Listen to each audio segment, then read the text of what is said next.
Fala galera, tudo bem? A história do Brasil é marcada por uma série de movimentos de intensidade política, econômica, cultural. Muito pelo contrário daquela velha anedota que se construiu ao longo da história do Brasil, que éramos um povo pacato, pacífico, em que de forma geral não lutamos pela nossa história. A história do Brasil mostra fatos e acontecimentos completamente contrários a isso. E hoje a gente vai falar um pouquinho da história de um desses movimentos que marca o intenso século XVIII no Brasil, onde a gente vive uma grande transição, onde estamos deixando o nosso período colonial e começando a construir o rumo do que vai ser o nosso processo de independência e a nossa autonomia política, social, econômica, entre aspas, talvez, aí do Brasil independente, literalmente. Hoje vamos falar um pouquinho sobre a Inconfidência Mineira, a Conjuração Mineira, enfim, este movimento ocorrido lá em Minas Gerais na década de 1780, que marca a história do Brasil neste momento e que é um dos primeiros grandes movimentos a pregar e trazer o princípio político da independência do Brasil. Ainda não tínhamos tido ao longo da história do Brasil nenhum movimento que trouxesse de forma talvez tão clara esta perspectiva de fazer esse rompimento e nos tornar independente. Entender a Inconfidência Mineira, este movimento, é voltar um pouquinho, em especial entender a economia do ouro no Brasil e voltar um pouquinho lá para o início do século XVIII, e aí, dentro deste contexto da economia do ouro, entender o processo de exploração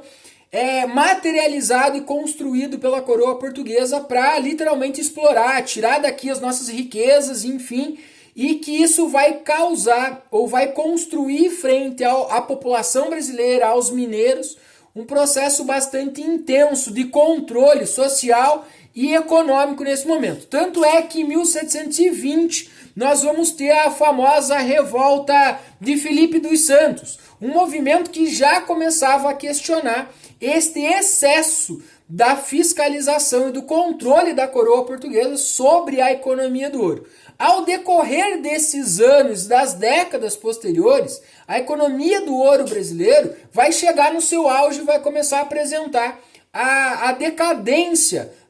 pelo fato de que começa a se esgotar esse minério aqui, e durante esse período auge do ouro, a coroa portuguesa não fez um movimento de aproveitar esta riqueza, enfim, diversificar nessa economia, criar outras fontes de renda, e criou uma dependência completa desta economia do ouro. E quando esta economia, este metal começa a se esgotar, a leitura que a coroa faz é sobre a ideia de que a galera aqui estava contrabandeando, estava levando o ouro embora, ou não estava pagando de acordo os impostos devidos à coroa portuguesa. Então ela decide mudar a estrutura de cobrança de imposto e decreta a derrama. Estabelece uma determinada quantia de ouro que deve ser pago pelos mineiros e os donos de lavra numa determinada época do ano, com uma quantidade X que, indiferente deles encontrarem ou não quantidades de ouro, esta quantidade fixa de 100 arrobas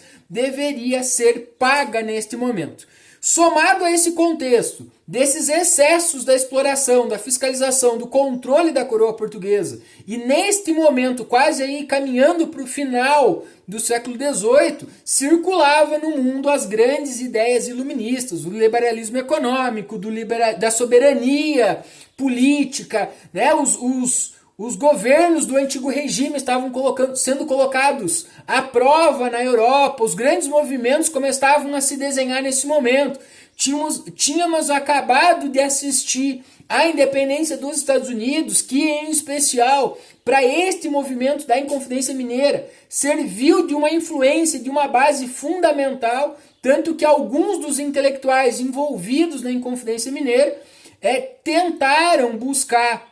um contato, conversaram em especial com o George Washington para buscar apoio para o movimento que começava a se desenhar aqui no Brasil. Então é neste clima de insatisfação com a economia do ouro, com a estrutura política, econômica e social que estava aqui acontecendo e ocorrendo aqui no Brasil, com esta proliferação dessas ideias que trazia o conceito de autonomia e de liberdade do sujeito, neste momento que começa a se desenhar esse movimento lá na década de 1780, alguns intelectuais, liberais, enfim, desde membros da igreja a comerciantes,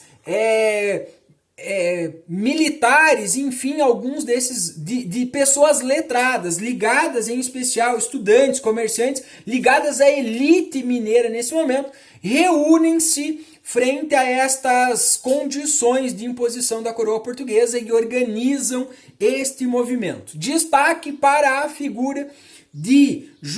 Joaquim José da Silva Xavier, o nosso famoso Tiradentes, que se transformou num herói nacional. Este, em especial, vai ter um papel fundamental nesse movimento pelo fato de que a sua profissão como militar, como tropeiro viajante, fez com que ele andasse em boas partes das regiões das Minas Gerais, do Rio de Janeiro, trazendo e levando os ideais da Revolução para quem quisesse literalmente ouvir neste momento, nesse sentido. E aí este movimento propunha uma reorganização política, por isso trazia como um dos seus princípios a independência nesse sentido. Então, entre esses principais objetivos apontados pelos Inconfidentes e que trazia por este movimento, vinha a proclamação de uma república no Brasil neste momento, a transferência da capital nacional do Rio de Janeiro para a cidade de Vila Rica, hoje atualmente a cidade que chamamos de Ouro Preto, a instalação de uma fábrica de pólvora aqui no Brasil, a criação de uma universidade e a anistia das dívidas destes mineiros, enfim, desta galera que já começava a somar pesadas quantias de ouro devido graças a este formato de fiscalização e de cobrança de impostos estabelecido pela coroa portuguesa. Então aí estava desenhado o movimento, mas em especial este movimento da Inconfidência, apesar de ser um dos mais famosos, um dos mais contundentes da nossa história, é um movimento que nunca saiu da trama, nunca saiu do papel, nunca saiu do planejamento literalmente. Devido alguns dias antes, um dos Inconfidentes, Joaquim Silveira dos Reis, aproveitando a oportunidade, tentando se livrar das suas dívidas, faz um acordo com o Visconde de Barbacena, o cara que era o governador das Minas Gerais, em troca de entregar os Inconfidentes, entregar o movimento por o perdão das suas dívidas nesse momento. Então este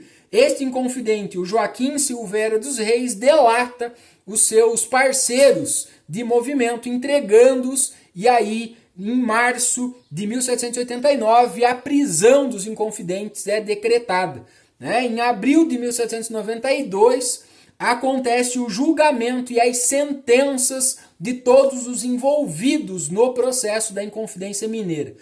Ao longo deste processo, nós tivemos 11 penas de morte decretadas no Brasil. Logo após esse decretamento das penas de morte, a grande maioria delas foi substituída pelo exílio ou por outras formas de pena. Apenas uma das sentenças foi literalmente aplicada e realizada, que foi a do Tiradentes, a do Joaquim José da Silva Xavier, que foi enforcado em praça pública e o seu corpo foi esquartejado e espalhado pela estrada real que ligava as Minas ao Rio de Janeiro, como uma forma de servir de exemplo para que outras pessoas, enfim, não tentassem fazer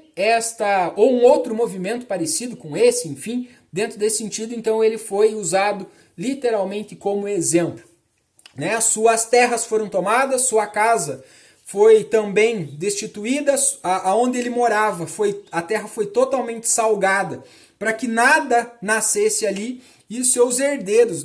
os seus descendentes, foram amaldiçoados como forma de punição disso. né, Tiradentes passa a ser, enfim, figurar como um grande traidor nacional nesse momento. Depois, lá na proclamação da República, ele é transformado num herói nacional, hoje inclusive com uma data aí de feriado nacional para comemorar, o grande patrono de algumas das Forças Armadas, enfim, transforma-se num grande símbolo nesse momento, mas é dentro desse contexto da Inconfidência Mineira que surge esta figura histórica para o Brasil. Então este movimento marca uma das grandes representações das rupturas,